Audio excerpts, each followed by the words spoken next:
तो आज मेरा ट्रेडिंग चैलेंज का डे 11 जिसे मैंने 39 अप्रैल से स्टार्ट किया था। एंड पिछले मंथ जब मैंने चैलेंज स्टार्ट किया था तभी मेरा लूजिंग स्ट्रीक भी स्टार्ट हो गया था, जिससे मेरा कैपिटल पे अच्छा खासा डेंट पड़ गया था।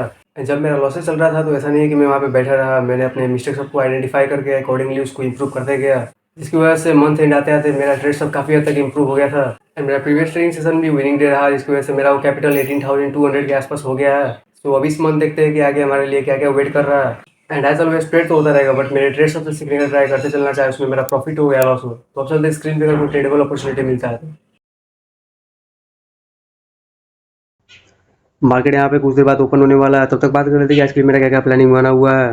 अगर हम पिछले कुछ चार्ट्स को देखें तो मार्केट काफ़ी अच्छा टाइट रेंज में फंसा हुआ है, जहाँ पे यहाँ पे बाइंग भी चल रहा है और सेलिंग भी चल रहा है, और बीच में आके यहाँ पे कंफ्यूज बना हुआ है। लाइक बायर्स भी पुश कर रहे हैं ऊपर की तरफ, लाइक ऊपर ले जाने के लिए, और सेलर्स भी पुश कर रहे हैं नीचे की तरफ। अब आने वाले कुछ दिनों में या फिर इवन आज ही पता चल सकता है कि लाइक किसके पास ज़्यादा स्ट्रेंथ है, लाइक बायर्स के पास कि सेलर्स के पास। अब सिंस मार्केट का overall trend like higher time frame पे पूरी सी है, तो लाइक अगर बाइंग साइड अगर ज़्यादा जाने का ट्राई करेगा तो वो एक फेवरेबल रहेगा। अगर मार्केट एक्चुअल में बाइंग साइड ही जाना चाहता है तो उसके लिए हमको देखना पड़ेगा कि लाइक सेलर्स के सफिशिएंट एसएल है कि नहीं, क्योंकि लाइक उन्हीं लोग के एसएल लीड करते करते ऊपर जाएगा ना।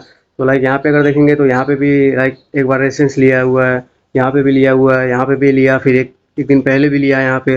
तो लाइक बहुत बार यहाँ पे रेजिस्टेंस ले चुका है, तो अब अगर आएगा ना वापस से और फिर रेजिस्टेंस लेने का ट्राई करेगा तो इस बार शायद ब्रेकआउट हो सकता है। तो ये एक मूव कैप्चर करने का ट्राई करेंगे अगर ऐसा सिनेरियो बना तो। लेकिन हमें ये चीज़ नेगलेक्ट नहीं करना है कि लाइक हाई टाइम फ्रेम पे जो एक ट्रेंड लाइन चलते हुए आ रहा है, वहाँ पे बहुत बार लाइक यहाँ पे like support support support type का बहुत ज़्यादा ही यहाँ पे लाइक बायर्स को मौका दे चुका है। तो यहाँ पे बायर्स भी हद से ज़्यादा इकट्ठा हो सकते हैं। तो इन दो लेवल्स के नीचे अगर मार्केट जाना स्टार्ट करेगा तब ये काफ़ी अच्छा लाइक सेलिंग का मूव दे सकता है। लाइक ये सब लोग जितने भी बाइंग किए होंगे सब के सब लोग ट्रैप हो जाएंगे। तो अगर देखेंगे अगर सिचुएशन बनेगा सेलिंग करने का तो सेलिंग भी अगर ट्राई कर सकते हैं हम लोग। तो मार्केट यहाँ पे स्लाइटली गैप डाउन टाइप खुल रहा है, तो देखेंगे अगर यहाँ से नीचे स्लाइड डाउन कर देगा ज़्यादा स्पीड में तो लाइक अब बायर्स ट्रैप हो जाएंगे, तो उसी अकॉर्डिंग हम लोग को भी लाइक सेलिंग में ही जाना पड़ेगा। बट यहाँ से नीचे ना जाके इंस्टेंटली ऊपर जाए और थोड़ा सा यहाँ पे जो ये साइकोलॉजिकल लेवल है यहाँ पे थोड़ा सा होल्ड करे, लाइक थोड़ा सा फिर ये जो सेलर्स है उन लोग को लाइक थोड़ा सा लालच दे कि फिर मैं नीचे ही जाने वाला हूँ, लाइक ट्रेड बना लो, तो लाइक और भी सेलर्स कैंसिल हो जाएंगे, तो तब यहाँ पे लाइक एक बाइंग का अपॉर्चुनिटी मिल सकता है। बस ये 2-3 सिनेरियो है। अब देखेंगे 5 मिनट बाद अब मार्केट ओपन होने वाला है तो कैसा सिनेरियो बनेगा, तो देखते हैं। अगर मैं ट्रेड लेता हूँ तो इन्फॉर्म कर दूंगा।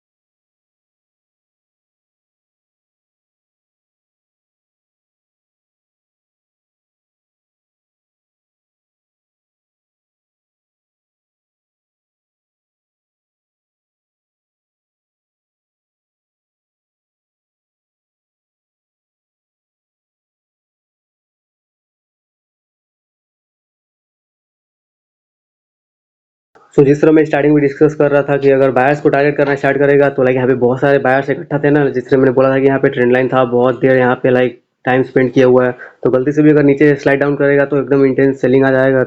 बट इसको मैं लाइक कैप्चर नहीं कर पाया। तो अब यहाँ पे बाइंग करने का लाइक रीजन क्या था ना, कि जैसे कि 3-4 दिन पहले ऐसा ही सेम स्ट्रक्चर बनाया हुआ था, फिर लाइक इतना शार्प सेलिंग के बाद लाइक जो उसमें मैंने कॉन्सेप्ट यूज किया था यहाँ पे भी लाइक वही यूज करने का ट्राई किया। लाइक यहाँ पे जो एक ऑब्वियस लेवल है इसका ब्रेकडाउन होने का वेट किया, फिर यहाँ पे थोड़ा सा टाइम स्पेंड करने लग गया, और जब यहाँ से धीरे धीरे ऊपर जा रहा है ना तो लाइक बाकी भी इसको देख के लाइक यहाँ पे सेलिंग करेंगे, तो वही कॉन्सेप्ट के अकॉर्डिंग मैंने यहाँ पे लाइक बाई कर दिया, थोड़ा सा लाइक थोड़ा सा स्टॉप लॉस और थोड़ा सा टारगेट टाइप में लेके।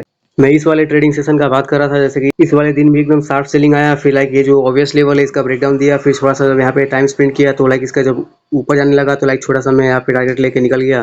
सो आज भी वैसा ही टाइप का चार्ट दिख रहा था, तो उसी अकॉर्डिंग मैंने उसी दिन की तरह यहाँ पे भी लाइक बाइंग ट्रेड एग्जीक्यूट कर दिया, लाइक छोटा सा टारगेट और थोड़ा सा स्टॉप लॉस टाइप का लेके। मेरा असम्पशन ये था कि यहाँ पे जो इम्बैलेंस यहाँ पे इसने क्रिएट किया हुआ है, लाइक यहाँ पे शार्प सेलिंग आ रहा था, फिर जंप करके यहाँ पे थोड़ा सा आ गया, तो यहाँ तक तो रिटेस्ट देगा ही, तो यहाँ तक का टारगेट रख लिया। बट दिक्कत ये हो गया ना कि मार्केट ऊपर नीचे बहुत ज़्यादा देर तक यहाँ पे करने लग गया, तो लाइक यहाँ पे डर मुझको ये लग रहा था ना कि अगर गलती से भी इसके नीचे स्लाइड डाउन करेगा तो लाइक यहाँ पे भी दूसरों को भी तो बाइंग करने का अपॉर्चुनिटी मिल सकता है ना, और यहाँ पे सेलिंग भी बहुत लोग कर रहे होंगे। अब किसका मार्केट ऐसे ले लेगा, लाइक अब यहाँ पे थोड़ा सा रिस्क ही होता है, इसीलिए मैंने लाइक अब यहाँ पे ऊपर गया तो था, अच्छा खासा प्रॉफिट दिखा था, लेकिन लाइक अब मुझे लगा था यहाँ तक टारगेट हिट हो जाएगा तो निकल जाऊंगा। लेकिन जब यहाँ पे छोटा सा ये सेलिंग आया था, प्रीमियम काफ़ी ज़्यादा ही कम हो गया था, तो मुझे लगा कि लाइक अब गलती से भी ये 2-3 स्विंग के नीचे अगर जाना स्टार्ट कर देगा तो लाइक सब लोग अपना ट्रेड कट करेंगे, देन अचानक से हिट कर देगा अपना स्टॉप लॉस। तो मैंने सोचा कि लाइक जो प्रॉफिट हुआ है, लाइक ये ना प्रॉफिट ना लॉस टाइप का, लाइक मैं इसको कंसिडर करूंगा, लाइक ना ये टारगेट हिट हुआ है ना लाइक स्टॉप लॉस हिट हुआ है, लाइक मिड में ही मैंने एग्जिट कर दिया। तो इसको मैं एज अ विनिंग ट्रेड तो कंसीडर नहीं करूंगा, लेकिन इसको ब्रेक इवन की तरह मैं देख सकता हूँ। जब ये ट्रेड चल रहा था, तो जब यहाँ पे इसने ऊपर हाइक में यहाँ पे ब्रेक किया ना, तो मुझे लगा था कि अब यहाँ के जितने भी होंगे ऊपर तक यहाँ पे स्पाइक मार देगा, लेकिन यहाँ पे यहीं से रिवर्स कर गया, तो मुझे लगा कि अब ये सस्टेन नहीं करेगा। फिर यहाँ पे लाइक ब्रेकआउट करने का ट्राई किया, लेकिन फिर यहाँ पे सस्टेन नहीं किया। तो लाइक जब सस्टेन नहीं कर रहा है ना, जिसका मतलब ये ऊपर जाएगा नहीं, ऐसा मुझको लग रहा था, ठीक। और यहाँ पे नीचे बहुत सारे ऐसे हो गए, लगे यहाँ पे एक स्विंग है, फिर यहीं पे एक स्विंग है, फिर यहाँ पे एक स्विंग है, फिर यहाँ पे, फिर यहाँ पे। और गलती से भी नीचे आता है ना, तो एकदम बड़ा सा स्पाइक दे देगा नीचे की तरफ, इसीलिए लाइक अब ना प्रॉफिट हो ना लॉस हो, इसीलिए मैंने यहाँ पे एग्जिट कर दिया। वेल यहाँ पे अच्छा ही हुआ कि धीरे धीरे ही सही, लेकिन मार्केट ऊपर चला गया। लेकिन ये मिडल में जिस तरह से बना रहा था ना, लाइक ऐसे टाइप में थोड़ा सा मार्केट पे विश्वास करना थोड़ा सा हार्ड ही रहता है, लाइक कभी भी अब ऊपर जा सकता है या फिर नीचे भी जा सकता है। एंड वैसे भी मेरा लूजिंग स्ट्रीक के कारण मेरा कैपिटल डाउन ही चल रहा था, तो यहाँ पे फालतू का रिस्क लेने से अच्छा लाइक कैपिटल को बचाना मैंने यहाँ पे सही समझा। जैसे कि अब मैंने यहाँ पे एग्जिट कर दिया था, अगर मेरी जगह कोई और रहता और ये मूव देख लिया रहता, तो वो सोचने लगता कि काश यार यहाँ पे और बैठा रहता, तो लाइक थोड़ा सा और प्रॉफिट हो जाता, थोड़ा सा और प्रॉफिट हो जाता। लाइक ऐसे टाइप का मैं रिग्रेट कभी नहीं करता, क्योंकि लाइक मार्केट आज भी है, कल भी है, और आने वाले टाइम में थाउजेंड्स अभी भी अपॉर्चुनिटी मिलेंगे। लेकिन इतने सारे अपॉर्चुनिटी को ग्रैब तभी कर पाओगे ना जब उस टाइम तक कैपिटल बचा रहेगा। यहाँ पे ऐसे छोटे मोटे मूव ना मिलने के कारण रिग्रेट करने से अच्छा हम लोग को फोकस इस चीज पे करना चाहिए, क्योंकि लाइक हम लोग यहाँ पे 1-2 दिन के लिए नहीं आए हुए हैं। अगर लॉन्ग टर्म में सस्टेन करना है तो लाइक छोटा मोटा चीज सबको इग्नोर करके इस चीज पे फोकस करना चाहिए। अब एक बार यहाँ पे एंट्री एंड एग्जिट कर दिया, उसके बाद से मार्केट कहीं भी जाए उससे हम लोग को कोई मतलब नहीं रहना चाहिए, क्योंकि लाइक अपॉर्चुनिटी अभी और भी आते रहेंगे। तो आज के लिए जो जो चीज़ होना था वो हो गया। अब देखेंगे नेक्स्ट ट्रेड सब में क्या क्या अपॉर्चुनिटी मिलेगा, उसके अकॉर्डिंग अपना काम करेंगे। तो आज के लिए बस इतना ही, अब मैं इस सेशन को यहीं पेंड कर देता हूँ।